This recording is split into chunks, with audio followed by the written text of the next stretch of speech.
교독하도록 하겠습니다. 여호와여, 어느 때까지니이까 나를 영원히 잊으시나이까?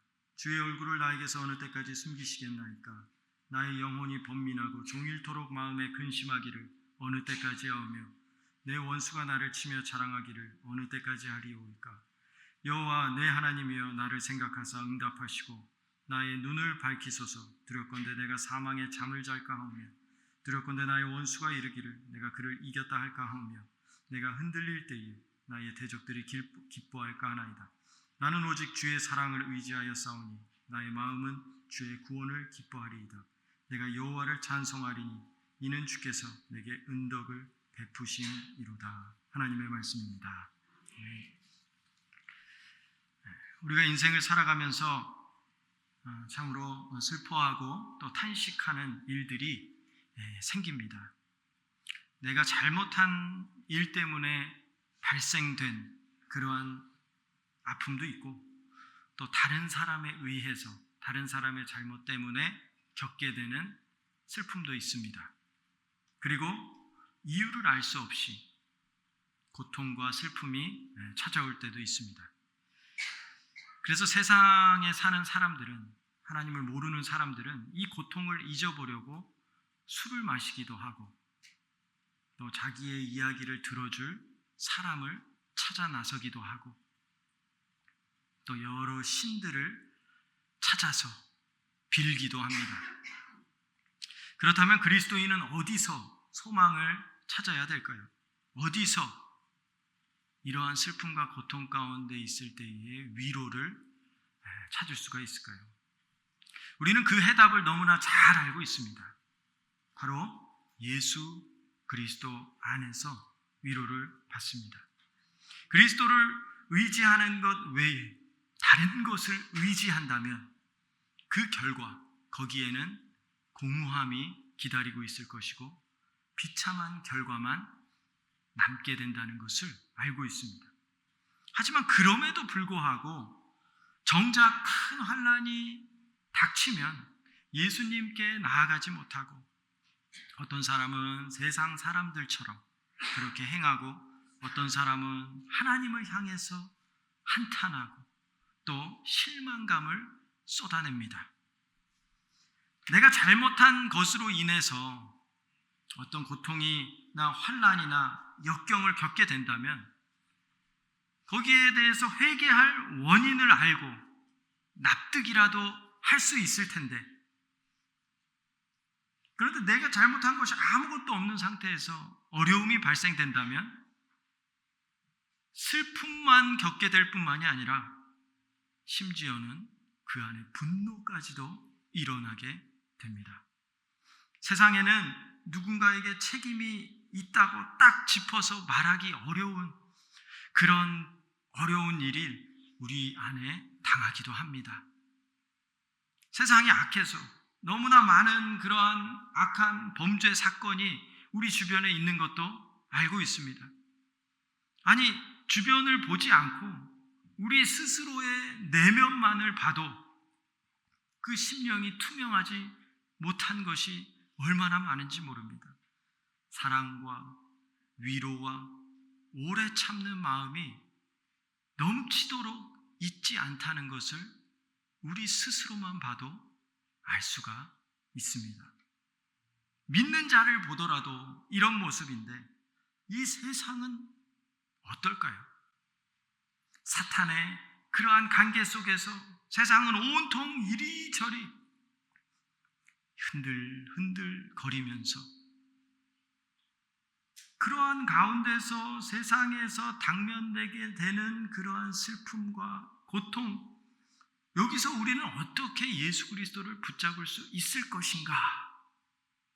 오늘 우리가 읽은 시편 13편의 말씀은요, 그 해답을 알려줍니다. 먼저 1절, 2절 말씀을 보겠습니다. 여호와여, 어느 때까지이니까 나를 영원히 잊으시나이까? 주의 얼굴을 나에게서 어느 때까지 숨기시겠나이까? 나의 영혼이 번민하고 종일토록 마음에 근심하기를 어느 때까지 하오며 내 원수가 나를 치며 자랑하기를 어느 때까지 하리이까? 이 시편은 다윗의 시인데요, 다윗은요 이 두 구절, 안에서 여호와여 어느 때까지니까 이 말을 4번이나 반복해서 하나님께 부르짖고 있습니다. 자신의 상황이 얼마나 처절하고 얼마나 고통스럽고 아픈지 반복해서 말합니다. 여호와여 어느 때까지입니까? 어느 때까지입니까? 도대체 어느 때까지입니까? 이것은 다윗이 이미 벌써 오랜 기간 동안 고통 가운데 있어 왔다는 것을 말해주고 있는 거예요. 너무 오래되니까 어느 때까지 내가 이것을 겪어야 된단 말입니까? 얼마나 오래 더 슬픔의 때가 언제 끝날지 확신이 없는 거예요. 다윗은 확신이 없습니다. 여러분, 즐거울 때 시간이 어떻게 지나가죠? 쏜살같이. 즐거울 때는 너무나 빨리 지나가. 근데 삶이 고될 때는 어때요? 시간이 가지 않습니다. 그 시간이 멈춰 있는 것 같아요. 더디 갑니다. 만일 이 얼마나 오래 지속될지를 알기만이라도 하면, 언제 끝날지를 알기만이라도 한다면 그나마 버틸 수 있을 거예요. 그런데 만약 이 고난이 언제 끝날지 캄캄하다면 그 어려움은 견디기가 힘들 것입니다. 차라리 짧고 강렬하게 겪는 시험이라면 그래 내가 한번 좀 아파보지 이러면 될 문제인데, 이게 계속 지속되다 보면은 지치고 힘들어지게 됩니다. 언제까지 이 슬픔이 지속될지 모르는 상황 속에서 다윗은 하나님께 계속해서 말합니다. 여호와여 어느 때까지니까 나를 영원히 잊으셨습니까? 나를 영원히 잊으셨습니까? 하나님께서는요 아무런 응답이 없는 거예요. 계속 침묵하고 계시는 것 같아요. 하나님의 도움이나 위로하심이 전혀 느껴지지가 않는 것입니다. 영원 같은 시간처럼 하나님은 깜깜무소식이었습니다. 그만큼 고통이 심했다는 거예요. 아니, 다윗은요 이 인내심이 바닥을 치고 있었습니다. 한계를 넘어섰어요. 이 힘든 시간이 계속 지속되고 있었던 것입니다. 그래서 다윗은 더욱더 자신의 애통함을 드러냅니다. 주의 얼굴을 나에게서 어느 때까지 숨기시겠습니까? 주님 얼굴을 어느 때까지 숨기시겠습니까? 그러니까 하나님께서 자신의 삶에, 이 다윗의 삶에 돌아오기를 너무나 간절히 원하고 있었어요. 다윗은 하나님의 손길이 느껴지지 않았어요. 하나님의 은혜도 메말랐어요. 하나님의 얼굴은 보이지 않고 차갑고 냉정한 뒷모습만 비춰질 뿐이었습니다. 다윗은 번민합니다. 종일토록 마음에 근심한다고 말하고 있습니다. 종일토록 마음에 근심한다. 무슨 말이야? 하루 종일 밤낮으로. 여러분, 마음에 근심이 쌓이면 어때요? 잠이 옵니까? 계속 이리 뒤척고 저리 뒤척고 잠을 못 자요. 밤낮으로 근심이 사라지지 않는다는 것입니다. 도대체 이 번민과 고통이 언제까지 이어질지 알 수가 없어요. 도대체 언제까지입니까? 다윗은요 원수가 나를 쳐서 자랑한다고 이야기를 합니다. 하나님은 공의로우신 하나님이신데 어떻게 저 악한 원수가 저렇게 높아집니까? 공의로운 하나님이시라면 경건한 나같이 경건한 하나님을 따르는 사람을 어떻게 이렇게 어려움을 당하게 하십니까? 어찌 공의로우신 하나님께서 저 악한 원수를 저렇게 높이시고 있습니까? 라고 부르짖고 있는 것입니다. 어떻게 이 불의를 행하는 사람에 대해서 하나님은 잠잠하고 계십니까? 왜 저에게 잠잠하고 계십니까? 도대체 어느 때까지입니까? 다윗은 하나님을 향해서 지금 애통하는 심정을 가지고 부르짖고 있는 것입니다. 여기에서는요 세상 사람과 믿는 자의 차이가 드러납니다. 하나님께 대한 이러한 믿는 자의 애통, 이 애통은요 하나님에 대한 믿음을 기초로 하고 있어요. 하나님에 대한 믿음. 이 애통은요 하나님을 믿을 때 나타나는 감정이라는 것입니다. 이게 무슨 말이냐면 하나님이 내 모든 상황에 답이 되신다는 거예요. 그래서 하나님이 침묵하시면 하나님이 아무 말도 안 하시면 저는 도대체 어디 가서 위로를 얻겠습니까? 이 고백을 하는 거예요. 그 믿음을 전제로, 하나님을 믿는 믿음을 전제로 하나님이 나를 위로해 주셔야 되는데 이렇게 침묵하시면 어찌합니까? 라는 심정을 갖고 있다는 것입니다. 애통과 원망은요, 하늘과 땅 차이입니다. 원망 섞인 기도가 있을 수 있어요. 원망은요, 하나님께 책임을 추궁합니다. 하나님이 책임지라 그러는 거예요. 왜 나한테 이런 일을 만들었냐고 하나님한테 따집니다. 하나님을 비판합니다. 예컨대 여호수아가요, 아이성 전투에 패배를 했었습니다. 그때요, 여호수아는 옷을 찢었어요. 머리에 재를 뒤집어 썼어요. 그리고 하나님께 기도했습니다. 여호수아서 7장 7절 말씀입니다. 이르되 슬프도소이다. 주 여호와여, 어찌하여 이 백성을 인도하여 요단을 건너게 하시고 우리를 아모리 사람의 손에 넘겨 멸망시키려 하셨나이까? 우리가 요단 저쪽을 만족하게 여겨 거주하였다면 좋을 뻔하였나이다. 이스라엘 백성들이 출애굽해서 광야를 지날 때 하나님을 향해서 그랬습니다. 홍해를 건너는 하나님의 기적을 경험했는데도 광야를 지낼 때 모세를 향하여, 하나님을 향하여 왜 우리를 저 애굽에서 끄집어냈냐고, 차라리 저 애굽에서 그냥 먹고 살게 놔두지 왜 끄집어냈냐고 원망을 했습니다. 그런데 지금 여호수아 7장 7절에서 여호수아가 이스라엘 백성들처럼 하나님을 향해서 원망의 기도를 하고 있어요. 주 여호와여, 어찌하여 이 백성을 인도하여 요단을 건너게 하셨습니까? 이 아모리 사람의 손에 넘겨 멸망시키려 합니까? 차라리 요단 저쪽에 있을 때에, 건너기 전에 저쪽에 있을 때 만족하게 거주하였으면 차라리 좋았을 것을. 여호수아는 지금 하나님께 책임을 돌리고 있어요. 요단 저편에 살았으면 차라리 더 좋았을 텐데. 원망이 아닌 애통함으로 간구하는 사람, 이 사람은요, 하나님을 붙잡습니다. 하나님을 원망하는 게 아니라 하나님을 붙잡습니다. 간절히 하나님을 붙잡습니다.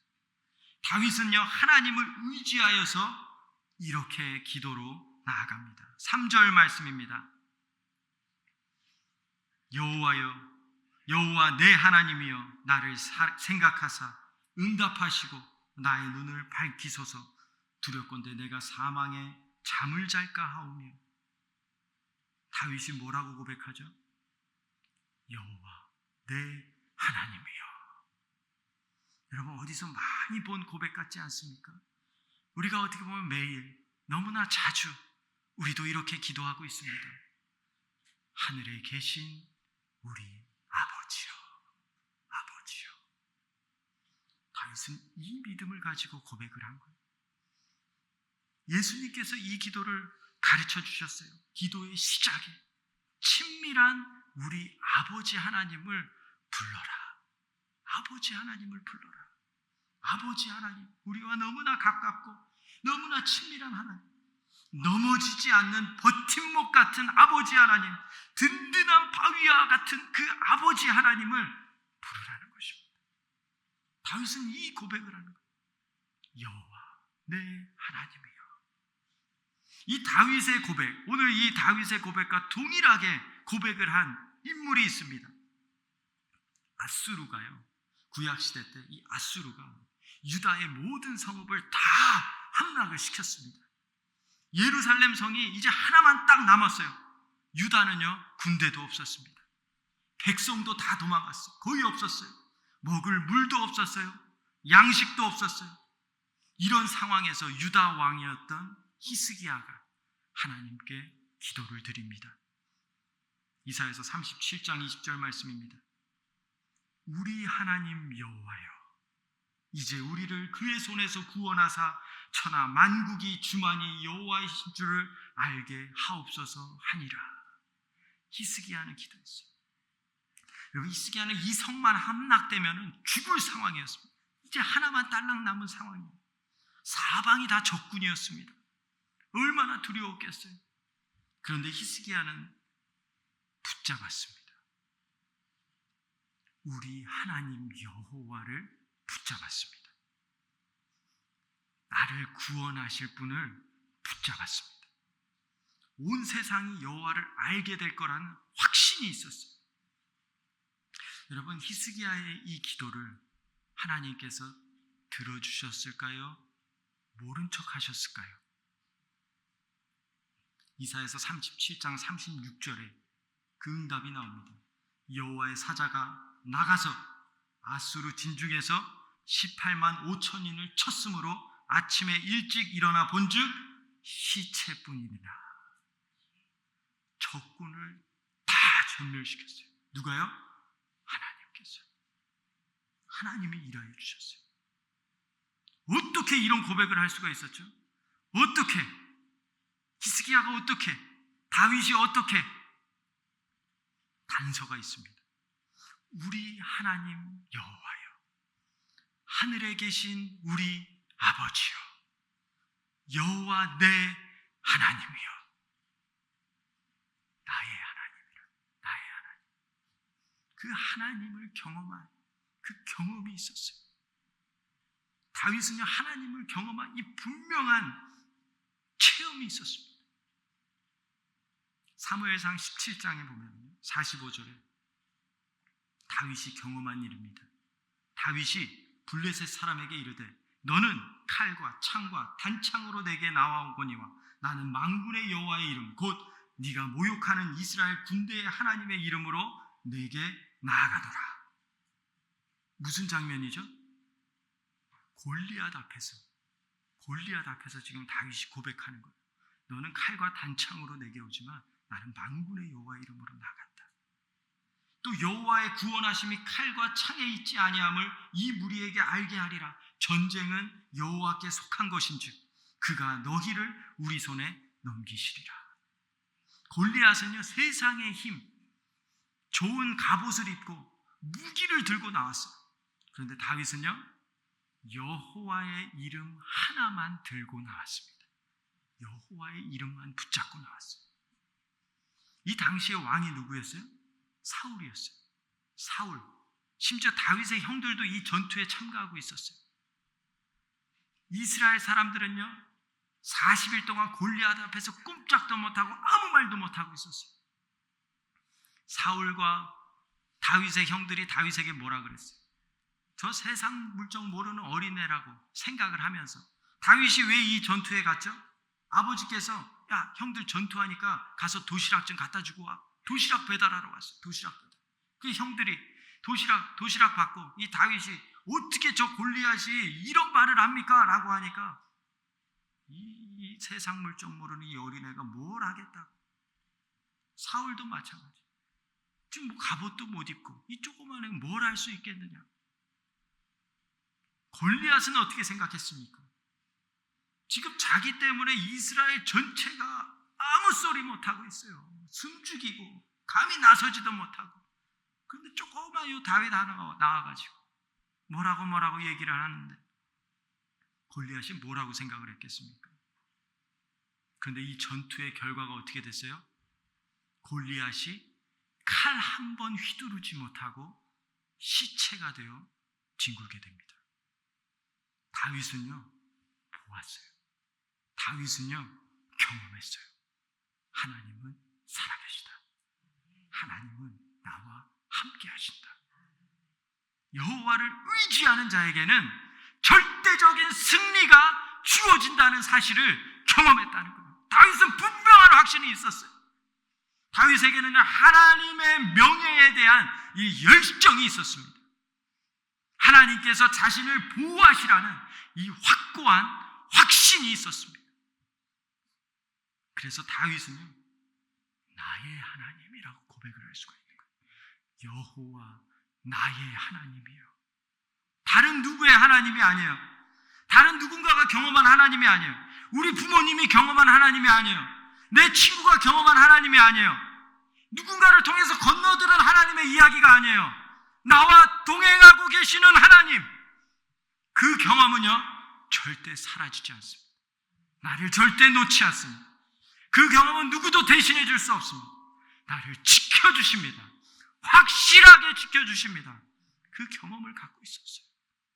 어떠한 절망 중에서도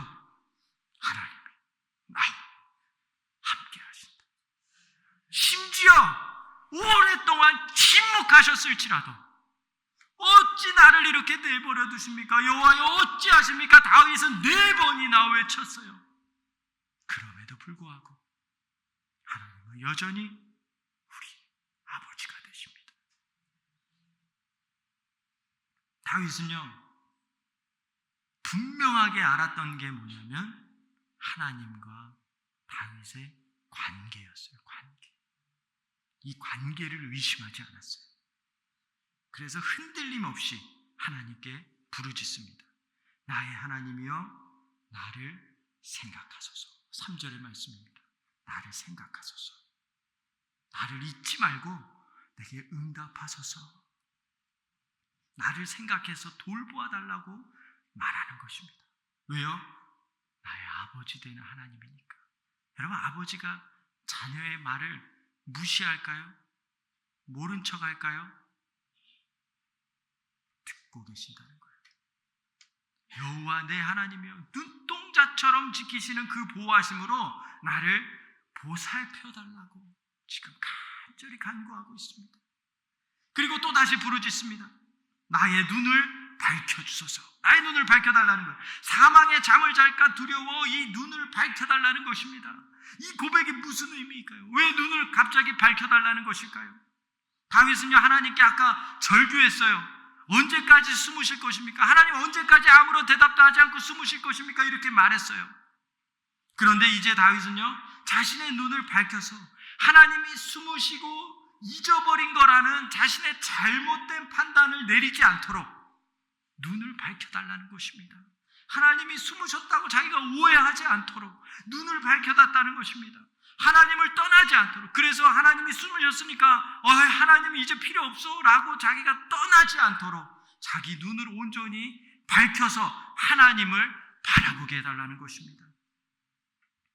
그래서 하나님께 계속해서 온전히 붙잡고 나아갈 수 있도록, 하나님의 오랜 침묵 속에서도 하나님을 바라보게 해달라고, 하나님의 얼굴을 숨긴 것 같은 상황 속에서도 하나님이 비추시는 그 빛을 끝까지 믿고 바라보게 해달라고 다윗은 구하고 있는 것입니다.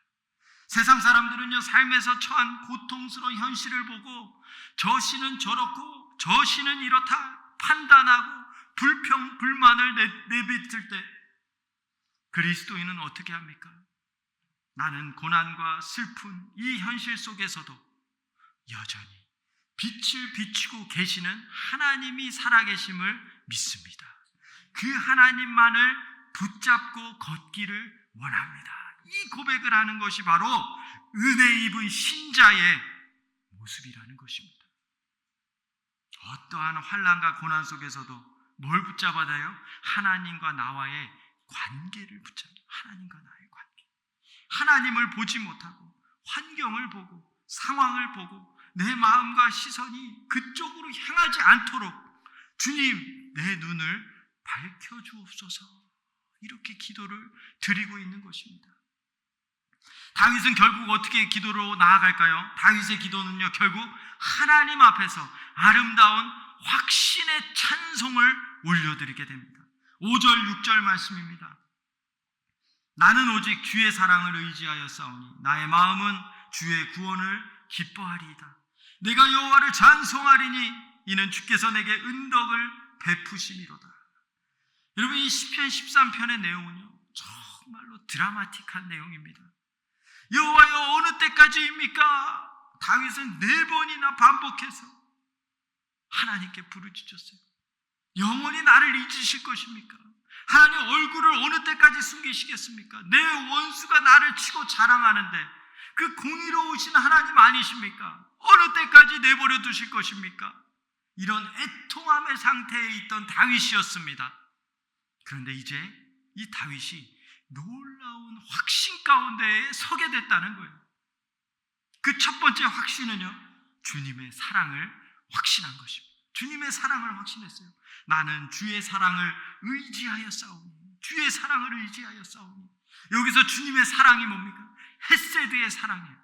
헤세드, 변치 않는 사랑, 변치 않는 사랑, 변하지 않는 하나님의 사랑을 확신한 것입니다. 내가 보기에는 당장 하나님의 역사하심이 눈에 보이지 않아도 내가 느끼기에는 하나님이 나를 떠나서 얼굴을 감추고 있는 것 같아 보여도 하나님이 나를 향한 그 하나님의 사랑은 변치 않는다 라는 것을 확신했다는 거예요. 다윗은 이것을 확신했습니다. 그리고 두 번째는 하나님의 구원을 분명하게 확신했어요. 나는 주의 구원을 기뻐하리이다. 주의 구원을 기뻐한다 그래요. 내가 구원받을 만한 어떤 행동을 해서가 아니에요. 내가 구원받아 마땅한 존재라서가 아니에요. 주 예수 그리스도의 값없는 은혜가 나를 구원으로 인도해 주셨기 때문에 기쁨으로 확신을 갖는다는 것입니다. 세 번째로 다윗은요, 찬송으로 나아갑니다. 여호와를 찬송합니다. 여러분, 이 찬양 많이 부르시지 않았습니까? 그 두려움이 변하여 내 기도가 되고, 전날의 한숨이 변하여 뭐가 되어 내 노래가 되었다. 이것은 그냥 나온 고백이 아닙니다. 내 모든 상황과 환경과 그 역경 가운데서 터지는 탄식과 아픔과 슬픔이 있지만 하나님에 대한 그 확신으로 찬송이 울려 퍼지는, 찬송, 주님께 찬송이 울려 퍼지는, 주님께서 찬송을 불어넣어 주신다는 것입니다. 다윗은 이것을 확신했다. 그리고 네 번째로 확신한 것은 하나님이 나에게 은덕을 베풀어 주심을 확신한 것입니다. 은덕을 베풀어 주심. 왜 나에게 이런 고난을 주십니까? 하나님께 책임을 돌리는 그러한 원망이 아니에요. 다윗은요, 하나님께서 은덕을 베푸실 것을 소망을 갖게 되었습니다. 주님이 나에게 은덕을 베풀어 주신다는 소망을 갖게 되었습니다. 다윗에게는요, 어느 때까지입니까? 하나님, 이 고통스러운 4번의 절규가 있었습니다. 그런데 이 고통이 이제는요, 하나님의 변치 않는 사랑의 확신으로 나아갔어요. 하나님의 구원에 대한 기쁨의 확신으로 나아갔어요.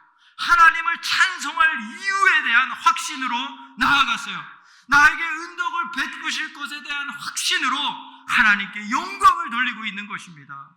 왜 나에게 이런 고통을 주셨습니까? 라는 그 고통의 애통함에서 이제는 찬송으로 나아갔다는 것입니다. 어떻게 다윗이 고통이 찬송으로 바뀔 수가 있었을까요? 여러분, 다윗의 기도를 잘 보면은요, 다윗의 기도 가운데 왜 내게 이런 상황을 주셨습니까? 이 상황을 좀 해결해 주십시오. 이것만 해결되면 되니까 이것만 좀 도와주십시오. 라는 변화를 요구하지 않았습니다. 다윗의 기도 속에는요, 딱 하나만 있었어요. 내 하나님, 주님은 내 하나님입니다. 얼굴을 돌리지 말아 주옵소서. 주님과 나와의 관계가 있지 않습니까? 아버지 하나님, 그 하나님만 붙잡았어요. 그 확신을 갖고 있었어요. 그 확신 가운데서 하나님, 저를 생각해 주옵소서. 내 눈을 밝혀서 하나님을 온전히 바라보게 하여 주옵소서. 세상과 상황과 환경에 내 눈이 가지 않도록 하나님을 온전히 바라볼 수 있도록 내 눈을 밝혀달라고 다윗은 기도했습니다. 여러분, 하나님이 어떤 분이신가요? 여러분에게 하나님은 어떤 분이신가요? 오늘 이 말씀을 꼭 기억했으면 좋겠습니다. 이 말씀을요, 한 주간 동안 잘 붙잡고 기도했으면 좋겠습니다. 이사야서 49장 15절 말씀입니다. 여인이 어찌 그 젖먹는 자식을 잊겠으며 자기 태에서 난 아들을 긍휼히 여기지 않겠느냐? 그들은 혹시 잊을지라도 나는 너를 잊지 아니할 것이라. 하나님이 말씀하셨습니다. 여러분, 이 당시에 이사야서의 상황이 무슨 상황이었어요? 교회가 타락했어요. 하나님을 버렸어요. 하나님을 다 버렸어요.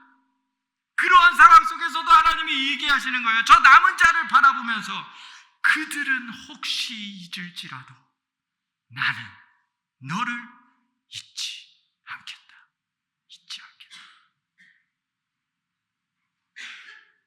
하나님의 사랑은 단 한 번도 거두어진 적이 없습니다. 그 사랑의 결실이 예수 그리스도로 완성이 된 것입니다. 로마서 5장 8절의 말씀입니다. 우리가 아직 죄인 되었을 때에 그리스도께서 우리를 위하여 죽으심으로 하나님께서 우리에게 대한 자기의 사랑을 확증하셨느니라. 하나님의 사랑을 확증하셨어요. 예수 그리스도께서 죽으심으로 하나님의 사랑을 우리와의 관계를 확증해 주셨다는 것입니다. 그리스도 안에 있는 자녀는 그래서 하나님의 사랑 안에서 끊어지지 않는다는 거예요. 절대로 끊어지지 않는다는 거예요. 절망과 슬픔과 고통의 순간 속에서도, 깜깜한 순간 속에서도, 아무것도 들리는 것 같지 않은 상황 속에서도 하나님은 우리를 잊어버리거나 저버리지 않으신다는 것입니다.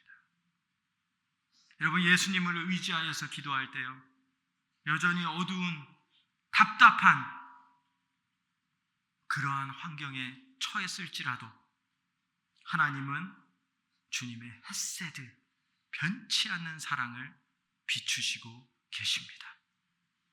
그리고 우리에게 기쁨으로 구원을 바라보게 하십니다. 그리고 우리 입술에 찬송을 불어넣어 주십니다. 그리고 여호와를 기쁨으로 찬송하게 만들어 주십니다. 그리고 주님의 은택을 베풀어 주실 거라고 약속해 주십니다. 이것은 하나님의 변치 않는 약속입니다. 우리가 슬프고 힘겨운 인생 속에서도 하나님께 나아가 구할 수 있는 것, 그것은요, 죄 많은 이 세상에서 성도라는 이 거룩한 이름으로 주어진 하나님의 은혜이고 선물이라는 것을 꼭 기억하시기를 바랍니다. 주님께 나아가면요, 내 눈물이 찬양으로 바뀌게 되는 능력이 됩니다. 주님께 나아가면요, 다시 일어날 힘이 되어줍니다. 오늘 이 다윗의 시편을 깊이 묵상하면서 우리 삶에 찾아오는 고난이 찬송으로 변하게 하여 주옵소서. 주님과의 관계가 더 깊어지게 하여 주옵소서. 하나님께 대한 확신으로 이번 한 주간도 담대하게 살아가게 하여 주옵소서. 그리고 예수 그리스도가 우리의 유일한 위로가 되게 하여 주옵소서. 우리가 이 믿음으로 담대히 설 수 있기를 주님의 이름으로 축원합니다. 아멘. 기도하겠습니다.